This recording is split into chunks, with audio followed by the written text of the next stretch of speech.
మీ గుళ్ళు ఏవో చెప్పండి, మా గుళ్ళు ఏవో చెప్పండి. అలాంటి సిచ్యువేషన్ ఫ్యూచర్లో చూడొచ్చు అంటారా?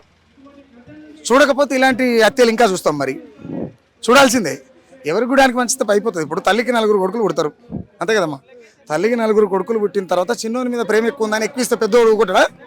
కాబట్టి 4 భాగాలు వంచాల్సిందే. నేనేమంటున్నా అంటే ఎస్సీ ఎస్టీ బీసీ అనేటువంటి నేపథ్యం ఇక్కడ ఉన్నది కదా. ఏ కులాల వాళ్ళు, అగ్రవర్ణాలు ఏ గుడికి పోవాలి, ఆర్యబ్రాహ్మణులు ఏ గుడికి పోవాలి, అంటరానులు ఏడికి పోవాలి, శూద్రులు అతిశూద్రాలు ఇట్లా లెక్కలు పెట్టుకురు వీళ్ళు. ఈ నిచ్చెన మెట్ల వ్యవస్థలో భాగంగా మనం రాజ్యం ఎక్కాలంటే కాని పని. రాజ్యం ఎక్కాలంటే కాని పని. గదర్ అంటాడు ఈ నిచ్చెన మెట్ల వ్యవస్థలో నాయన మనం చూసుకొని పని చేయాలంటే నేనేమంటున్నా అంటే ఆ నిచ్చెన మెట్ల వ్యవస్థలో మనం ఎక్కుతందుకు వాడే మీద ఉండాడు కాళ్ళతో అంతటి కింద ఉండని. నిచ్చెన మెట్ల వ్యవస్థలో వాడు ఆయన ఆల్రెడీ ఎక్కి పైన కూర్చుండు.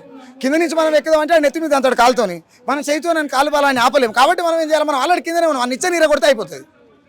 నిచ్చెన ఈర కొడితే మీద ఉన్నాడు కింద పడతాడు. అప్పుడు ఆయన మీద మనం కూర్చోవచ్చు కదా. ఈ లాజిక్ పాయింట్గా ఈ కుల సంఘాలు, మత సంఘాలు, ఈ ప్రజా సంఘాలు, ఈ పాటల వాడుతోళ్ళు వీళ్ళందరూ ఈ రకమైనటువంటి పని చేస్తేనే ముందుకు పోతారు, లేకపోతే పోలేము.